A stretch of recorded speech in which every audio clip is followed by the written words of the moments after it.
Assim como Cristo, assim como Cristo ressuscitou dos mortos, também assim chamará das suas sepulturas os santos que dormem e levá-los-á consigo para o céu. Preciosa contemplação, gloriosa esperança, não apenas para a igreja de Tessalónica, mas para todos os que estão onde quer que estejam. Enquanto trabalhavam em Tessalónica, Paulo tratou tão amplamente do assunto dos sinais dos tempos, mostrando quais os acontecimentos que ocorreriam antes da revelação do Filho do Homem nas nuvens do céu, que julgava não ser necessário escrever muito mais sobre este assunto. No entanto, referiu-se especialmente aos que tinha ensinado anteriormente. Irmãos, quanto ao tempo e as circunstâncias em que isso vai acontecer, não é preciso acrescentar mais nada, disse ele. Vocês sabem muito bem que o dia do Senhor há de vir como um ladrão, pela calada da noite, quando as pessoas disserem vivemos em paz e segurança, e então que repentinamente a desgraça cairá sobre elas. 1 Tessalonicenses capítulo 5, versículo 1 a 3. Existem hoje no mundo muitos que fecham os olhos à evidência clara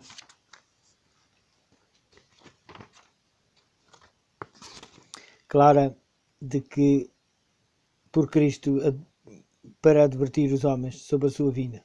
Procuram acalmar toda a apreensão ao mesmo tempo que os sinais do fim se cumprem rapidamente e o mundo se apressa em direção ao tempo em que o Filho do Homem se revelará nas nuvens do céu. Paulo ensina a ser pecado, mostrar-se indiferente aos sinais nas nuvens do céu. Paulo ensina a ser pecado mostrar indiferença aos sinais que devem proceder à segunda vinda de Cristo. Ao culpado desta negligência, ele chama filhos da noite e das trevas. Ao vigilante e atento, anima com estas palavras: vocês, porém, irmãos, não vivem na escuridão da noite. Por isso, aquele dia não pode cair sobre vocês como ladrão que vem de noite. Vocês vivem à luz do dia, pois nós não pertencemos à noite, nem à escuridão.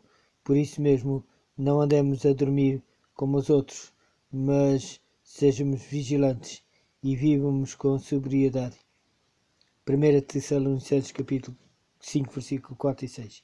Especialmente importante para a Igreja no nosso tempo é o ensino do apóstolo sobre este ponto. Para os que vivem próximo da grande consumação, as palavras de Paulo devem ter uma grande força, mas nós, os que procedemos ao dia, vivemos com sobriedade, protegidos pelo escudo da fé e do amor e pelo capacete da esperança da salvação. Com efeito, Deus não nos destinou a sofrermos o seu castigo, mas a alcançarmos a salvação por meio de nosso Senhor Jesus Cristo.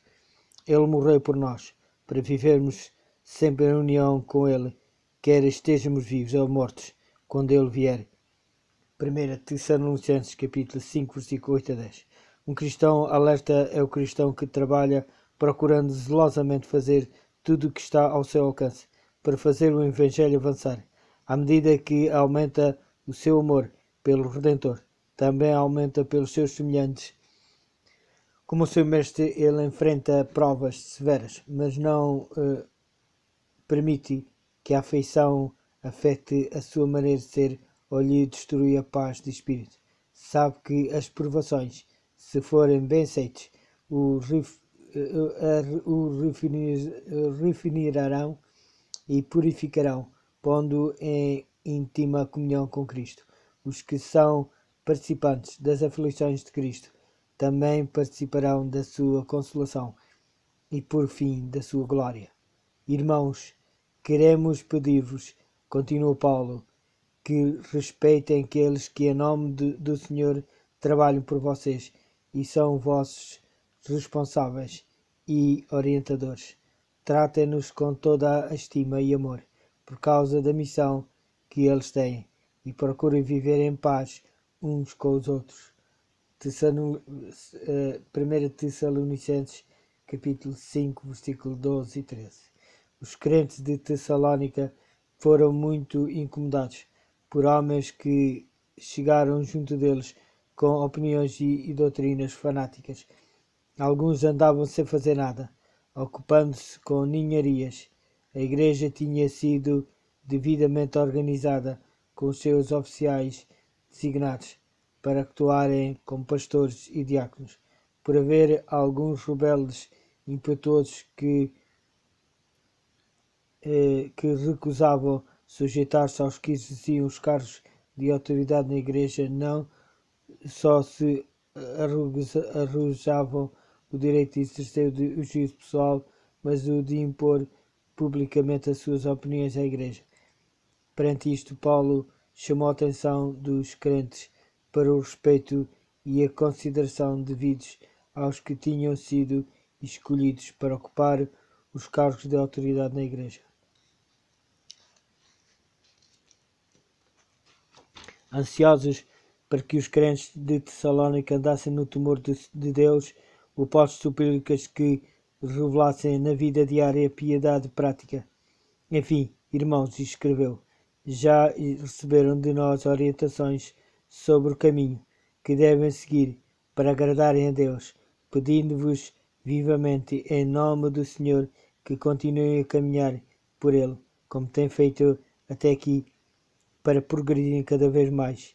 Lembram-se das orientações que vos demos da parte do Senhor Jesus.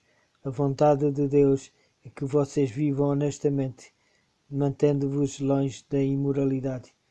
Ele não nos chamou para a imoralidade, mas para vivermos honestamente. O apóstolo sentia-se em grande medida responsável pelo bem-estar espiritual dos que se convertiam como resultado do seu trabalho. O seu desejo era que crescessem no conhecimento do único verdadeiro e de Jesus Cristo, a quem ele enviou.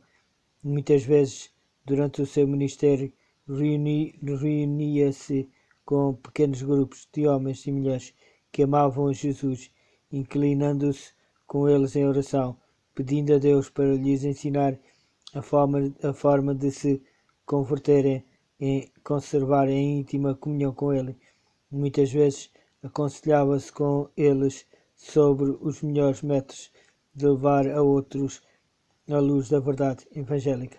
Muitas vezes, quando separados daquele por quem, não por quem assim tinham trabalhado,